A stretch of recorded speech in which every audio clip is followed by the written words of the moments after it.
When has a parent come crawling back for help after destroying your life? I lived with my single mother since I was 14. My parents divorced after years of fights and arguments that I soon became accustomed to. It got to the point that I thought all families were like this. After the divorce, my father moved away to France and from what I heard, started a new life and family over there. I on the other hand, stayed with my mother who remarried again, this time to a rich and successful businessman with 2 grown-up children, twins who were 2 years older than me. We moved to their house, which was this large and expensive-looking mansion with a lot of rooms, with tons of artifacts for decor that only rich people have in their house. You would think my life would become better now that I'm living in wealth, but it was the exact opposite, and every day I wished that I had gone with my dad instead. My mother was negligent to the point that sometimes we wouldn't see for days and she would probably forget that she had a daughter. All she cared about was going to elite events with her husband, wearing expensive clothes and just swimming in money. It was only about the money. Meanwhile, I was approaching my sophomore years in high school as this awkward and lonely girl with no real friends, who got bullied constantly and was suffering from depression and anorexia nervosa, and it was so obvious, but somehow no one, not even my mother, saw this. Life with my step-siblings wasn't good either. My stepsister, Jane, took pleasure in humiliating me and constantly reminding me that I'm not of their class and my mother is just another gold-digging hoe. She would trip me, push me, shove me, and when I tried to complain my mother would take her side and shush me. "What are you trying to do? You want to end this good life for us?" That's what she always said, when she's the one with the good life. My stepbrother, Jake, didn't really do much to me. He mostly ignored me like I didn't exist, which I was grateful for, but none of them cared. The only person who cared that I regret ever listening to was my stepfather's brother. I'll call him Isaac. Isaac was this always smiling typical playboy who was oddly interested in me for some reason. He would come around often, try to sit with me, talk to me, and it was really uncomfortable. He promised that he cared about my well-being and he was going to talk to my mother about my eating disorder and what I was going through. It was that promise that kept me close to him because I really needed help when my mother was ignoring me. She believed that as long as I got allowances she gave me every month, I would be okay. I was in the 12th grade when my mother and her husband celebrated their 5-year anniversary at the house. By that time, Jane and Jake were at Cambridge already, and they weren't home since it was in the middle of the semester. This meant I was the only kid in that house. It was that day that Isaac lured me to a guest room on the pretense of wanting to talk to me about how I was doing, and then he essayed me. I honestly don't remember what happened. It was mostly a blur. Several times he did it to me and left me there as I slipped into unconsciousness from the shock. When I woke up, I was in my room and my mother was sitting next to me, looking at me with a slightly worried expression that I've never seen from her before. She knew, I know she knew what happened because she changed my clothes and asked if I was okay. That moment I cried and threw myself in her arms and told her everything.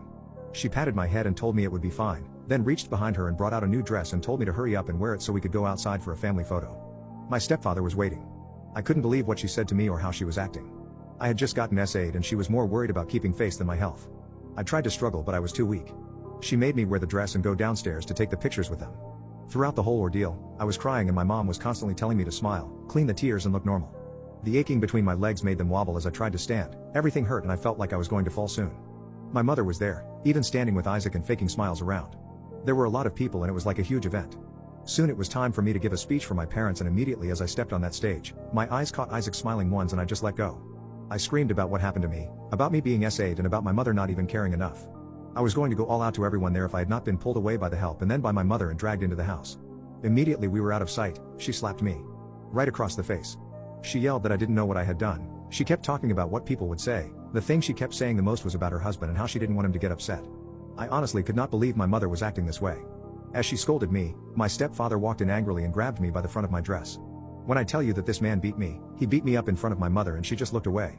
He punched and slapped, and after I had bruises all over me, he told me to pack my bags and get out.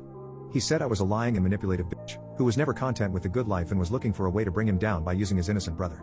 That evening, after everyone left, I was kicked out. I was homeless and went from shelter to shelter just to be able to rest my head and get something to eat. I barely managed to graduate from high school, but I did. My mother had my phone number but she never called, not even once. After weeks, I got a job at a fast food joint and managed to save enough for registration fees to apply to colleges. My coworkers and boss were kind to me and offered a little support, and I was allowed to sleep in the back room of the fast food joint after I almost got assaulted again at the shelter and made it out with a black eye. I studied hard and took extra jobs just to survive, and luckily for me, I got accepted into the University of Chicago on a full scholarship grant and financial aid. I took all I had and bought a flight ticket to get there. It was hard but I managed. When I got there, I took on campus jobs to be able to keep myself and was managing quite well. I tried to forget about my past, my mother, and about everything I had gone through and focused on building myself. I went to the free therapy classes and it was good for me. I even began the journey of tackling my eating disorder, little by little. It was during my last semester as a sophomore that I ran into Jake. It was a surprise especially for him. He did not expect to see me there and invited me for coffee. Strange, but I agreed. It had been 3 years since and he heard what had happened when he went home last, and he was very sorry that I went through that. I couldn't believe that he wasn't on his father's side. I guess Jake wasn't that bad of a person anyway. Jake told me a lot of things. He told me how his sister got into an accident during the past year and had been confined to a hospital ever since, in a wheelchair. He said his father's business is depleting and he had gotten divorced from my mother.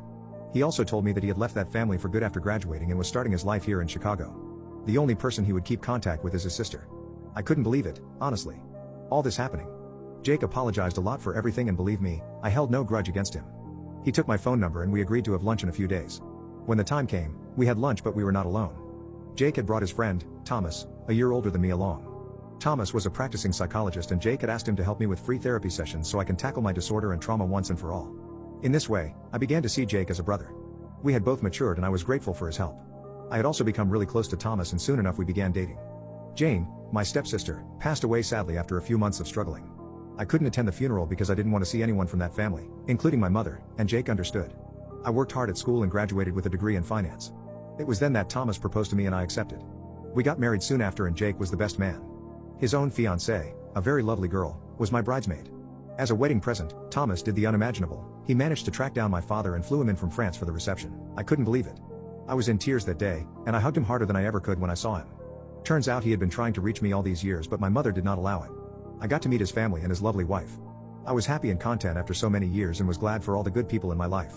Thomas and I bought a house close to Jake and he and his fiancée helped set up. It only took a few days and soon it was done.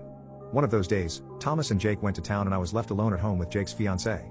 I was a few months pregnant at this time and she insisted on helping around the house. We were both in the kitchen when the doorbell rang and I went to go check it. Right before me, looking extremely disheveled, was my mother. I was shocked and could not talk for a few minutes. I couldn't believe this. She tried to hug me but I moved away from her. The anger of all the years returned to me as I stared at her. She sobbed at my doorstep and begged me to forgive her, telling me how her husband divorced her and she got kicked out with nothing and she's been struggling since and she was homeless and had nowhere to go, until she heard I was doing well and looked for me. Not once did this woman try to apologize for everything she did to me and let happen to me. She was as selfish as usual and only came because she needed something. When she asked to stay at my house, I laughed hard. She was shameless, she was selfish.